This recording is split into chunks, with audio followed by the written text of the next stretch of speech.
Kuyan. So, in this episode, I'm talking about when you can use certain words and when it's better to imply them and just remove them from the sentence. So, as you know, Mando'a is a very practical language.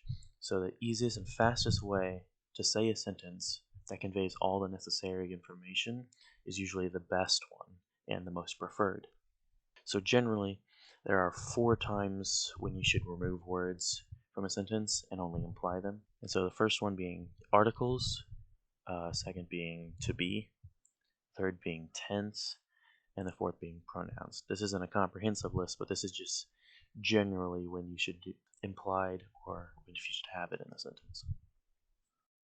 So what's important to note about this is context, which is the most important part. It has to work in context. You can't just omit all pronouns or only speak in present tense. It has to actually make sense in the context of the conversation. So let's get started.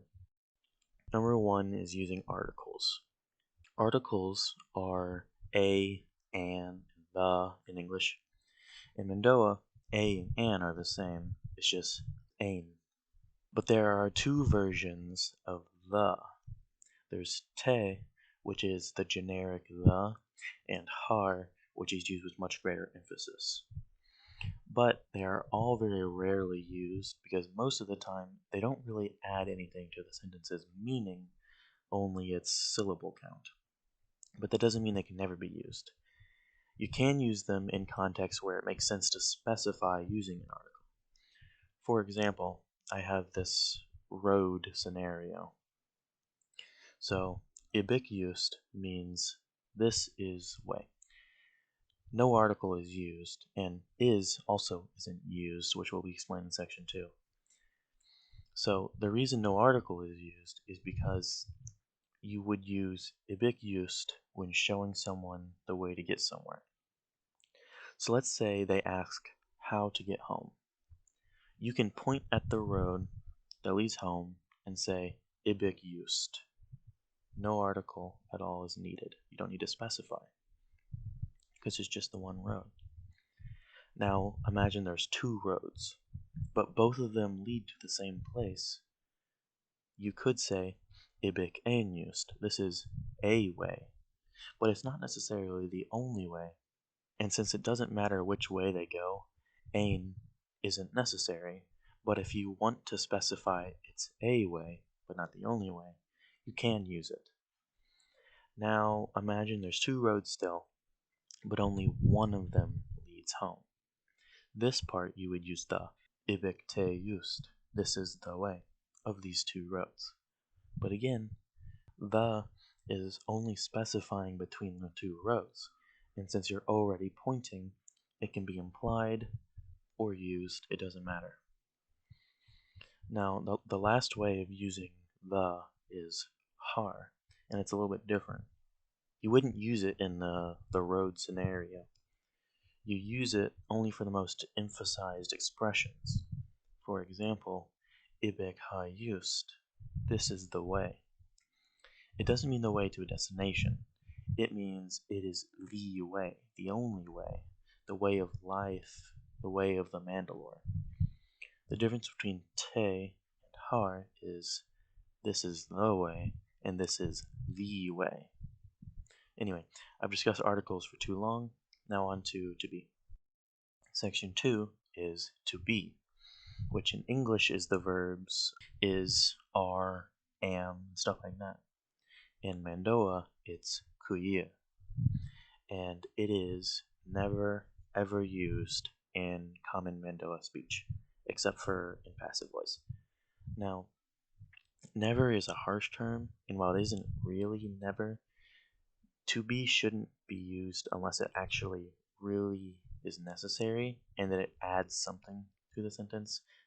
But if it doesn't, you shouldn't use it because otherwise it's just a bloat word. So, how do we say things without to be? Well, in English, it would sound weird. But in Mando'a, it sounds perfectly normal, and you simply ignore it as if it was already there, but you don't say it. So, for example, if you wanted to say, I am a warrior, We already know that a, the article, isn't necessary unless you're saying that you're a warrior among many. So we're down to just I am warrior without the a. But am is also not necessary because it's a to be verb. So we can leave it out completely and are left with simply I warrior, ni verd. Not ni kuyen verd, just ni verd. So in a simple active nominative sentence, the verb to be is not needed.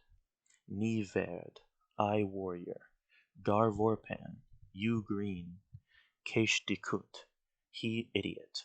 You never use kuya in a sentence like this. Now, when can you use to be? In passive voice. I'm going to make a video on passive voice right after this, so stay tuned, but generally that's the only time you should use it. Now into section 3 is tense. Most often, present tense is the common spoken tense, and any past or future connotations are simply ignored unless they actually matter. And if it does matter, then the past or future prefix is attached to the verb that it modifies.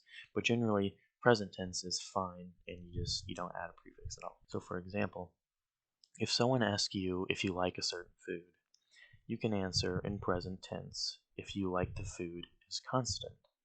But if it isn't constant throughout tense, then you say you used to like the food but you don't anymore, then you would use a past tense prefix, ru or ru.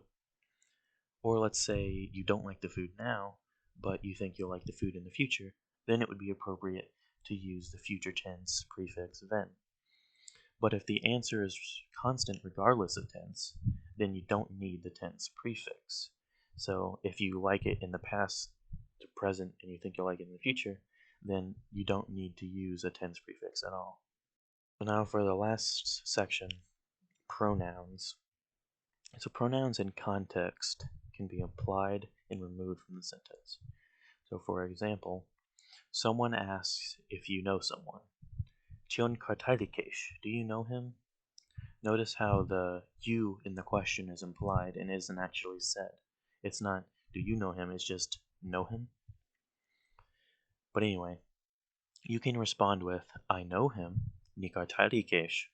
But since the context of him was already set up in the question, you don't have to repeat it. You can simply say, Nikartaili, I know. Or, even more simply say, Kartaili, just know. Though this is less common, I think usually you have the ni.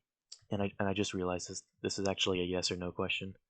So the most Mando answer would be to say yes or yeah, alek or lek. So let's do a non-yes or no example.